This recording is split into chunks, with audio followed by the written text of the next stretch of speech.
everyone, welcome back to my channel. Nababalik tayo sa pagbigay ng reaction, opinion, and point of view, no? Ayan. Before po ang lahat, ayan, shoutout po sa Team Opo, Anti-Kerinas Community, Team Guapa. Ayan, sa lahat ng mga communities, no? Team Lalabs, ni Ate Lai, Kapitana ni Hides, mga solid episode dyan. At sa mga supporters na Rachel, of course kay Rina po. At saka, shoutout kay Beyonce Official, Rina Mimay Official, ayan, pakisuportahan naman po. At sa mga kasama natin dito. Ayan, mabibigay lang po ako ng reaction guys sa mga napanood natin dito sa vlog ni Prinsipe na itong si Andrea nga na beneficiary niya. Na-depress na po yung bata. Kaya masasabi ko lang dito, nung hindi pa nila na-scout yan, okay naman yung problema lang po nila, yung kahirapan nila. No? Ngayon po, yung bata na-depress na rin guys dahil siguro alam yung akala ng bata, magkaroon na sila ng pag-asa sa buhay. Tapos after that, pinaasa, hindi na binalikan. Ngayon lang po nabalikan siguro nabalitaan nila na yun nga yung bata na depressed na. Siyempre, another hot issue yan. Pag na-title mo na depressed na, views na naman yan. Diba? Tagal-tagal na panahon ngayon na nabalikan, pero yung mga beneficiaries nila na ayaw na mapablog kasi okay na yung buhay nila. Yun ang pilit nila na kinukulit at gustong i-vlog. Samantala yung mga beneficiaries nila nag-antay sa kanila, hindi na nabalikan na kailangan ng tulong. Diba? Yun ba matatawag na pure charity vlogger? Kasi walang views si Adria eh. Kasi charity upload eh. Walang views. Tingnan mo si Ella. Si Ella guys. Yung dati din nilang beneficiaries na hindi na nabalikan. Sa Ella po, kasi po nakakaalala kay Ella. Sa Ella po yung nanay niya po, siya yung nag-alaga sa nanay niya na may sakit, may depression. Yung bata na yun, matalino din yun. Ngayon, yung last nila nabalik kay Ella, si Ella nagkaka-depress rin. Dahil sa sitwasyon nila, siguro yung bata, umasa na maging okay yung buhay nila dahil nalingap sila. Ngayon, hindi nabalikan, siguro sa kakaantay sa kanila, na inatake na rin ng depression. Ngayon, pinangakuan nila yun na balikan, ipaggamot sa naga. Pero hanggang ngayon, hindi pa nabalikan. Sana yung mga pangako nila? Sino yung binabalikan nila? Yung mga angels nila na okay na yung buhay, na mayayaman na yung mga bahay na. Tapos, si Beyonce na ayaw na magpa-vlog, gusto ng katahimikan. Yun ang pinipilit nilang i-vlog na hindi na kailangan nilingapin. Saka pilit nila kay Beyonce. Ano nangyari? Natulfo sila, tapos sinusisihin nila. Gusto lang naman ng isang katahimikan na. Okay na yung buhay niya eh. Kaya niya nang tumayo sa sarili niya pa. Pero yung mga beneficiaries nila na kailangan na tulong, hindi na babalikan. Nababalikan nila pag nabalitaan nila may nadidepress, kung may mga issue. Kasi pag may issue, tuloy ang negosyo.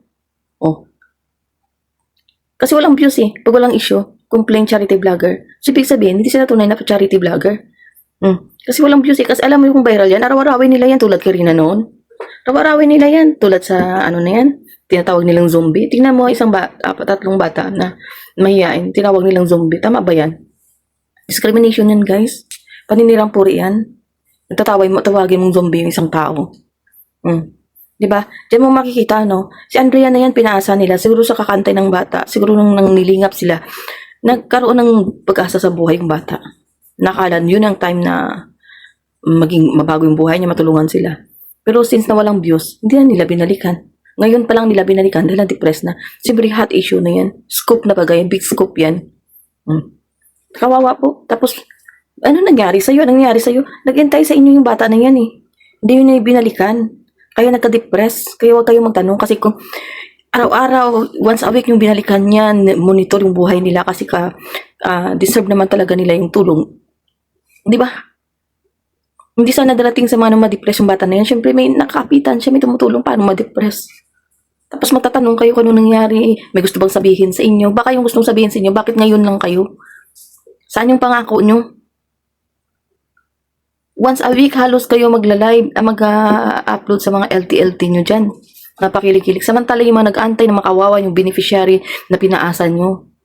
Halos hindi nyo na mabalikan. Mabalikan nyo lang kung may mga issue tulad nito na na-depress na. Kaya tanongin nyo kung baka may gustong sasabihin sa inyo. May gusto talaga sasabihin, bakit ngayon lang kayo? Saan yung pangako nyo? Yung problema nila noon, kahirapan lang. Ngayon, double-double na yung kanilang problema. Mahirap pa rin sila hanggang ngayon. Nadidepress pa sila, may problema na sila, may sakit na sila. Dahil pinaasan nyo eh. Nag-aantay sa inyo. Porket walang views, hindi viral, hindi nyo na binalikan. Di ba guys? Mag-isip na kayo mapanatiko dyan. Tapos sabihin naman pa ni ko, sana ikaw tumulong, bakit ako, beneficiary ko ba yan? Hindi ako charity vlogger, may tinutulungan ako, pero hindi ko binablog. At hindi ako nangako dyan, kung pwede lang naman eh.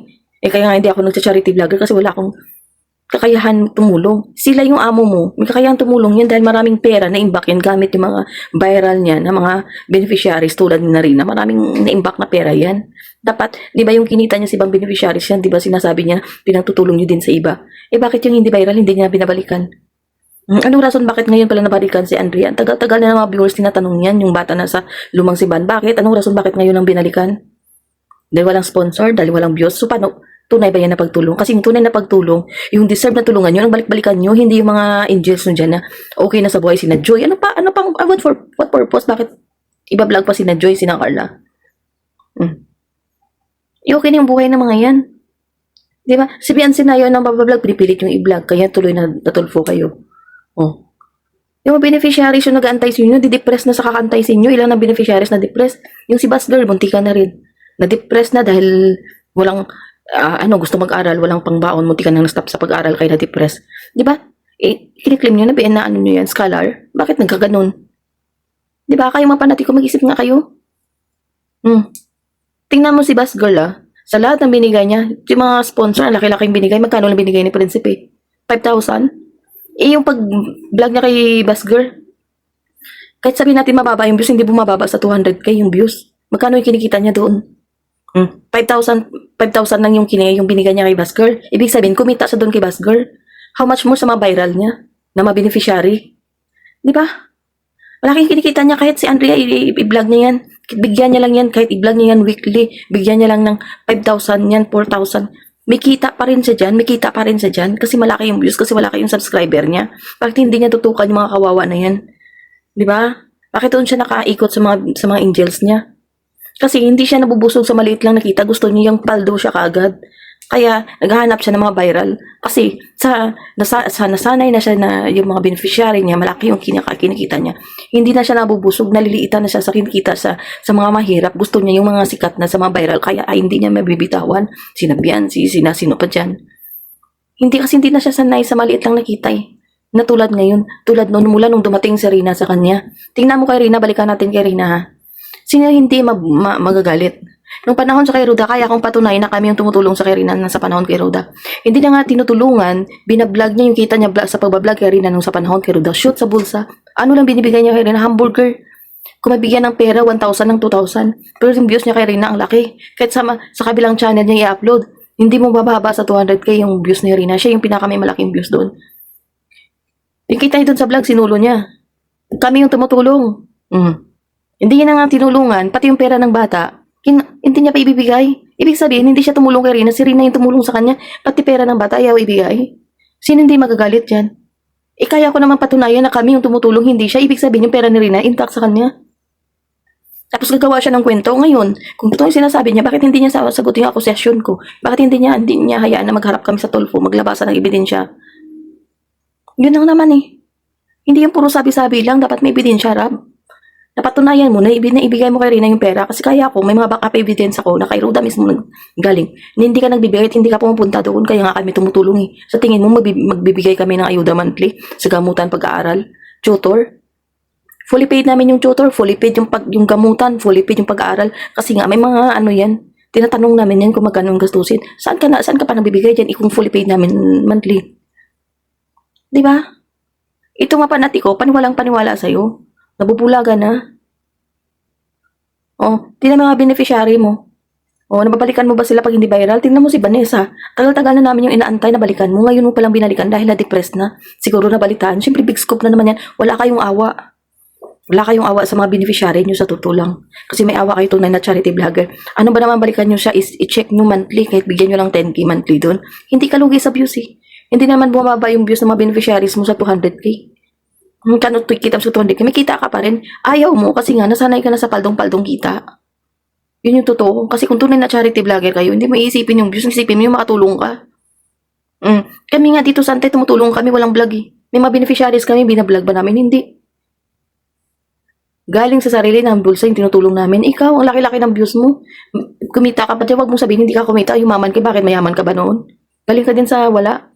Hindi sabihin natin nga ganun kakahirap nun. Pero hindi ka mayaman nun. Yumaman ka dahil sa mga mahirap nun. Ibig sabihin, nakaka-beneficio ka at may profit ka. Dapat, hindi naman lahat shoot sa bulsa. Tulungan mo din sila, yung mga pinagkakitaan mo. Ibalik mo din pera ni Rina kasi malaki yung kinita mo kay Rina. Yung mga sponsor ni Rina nagbibigay din sa'yo, pati ba naman yung karampot na pera para sa bata. Alam mo naman, PWD yan, nag-aaral, nagpapagamot, pati ba naman pera niya kukunin mo? Hindi ka natatakot sa karma. Di ba? Napakalinaon na yung pera na yan is nasa sayo. Ikaw mismo nagsabi, Rina, may pera ka sa akin at hindi namin kukunin yan. Para to sa iyo, para sa future mo. Ano ngayon sa salita mo? Ano ngayon sinasabi mo ngayon? Saan na yung pangako mo? Saan na yung pangako mo na hindi mo gagalawin yung pera ni Reyna? Ano yun? Huwag puro salita na nagamit yung pera ni Reyna. Maglagbas ka ng ebidensya na patunay na ibigay mo yung pera ni Reyna. Dahil pera namin yan, pinaghirapan namin yan, hard-earned money yan. Pinagambaga namin yan para sa bata, hindi para i-shoot sa bulsa mo. Di ba? Huwag ganun. Huwag ganun. Hindi kami papayag. Kunti lang yung pera na yan sa panahon ngayon, maliit lang na yan na pera. Maliit lang yung na pera. Pero hindi kami titigil, mapapaya ka dito. At dito lang po guys, no? I love you. Ang gabi sa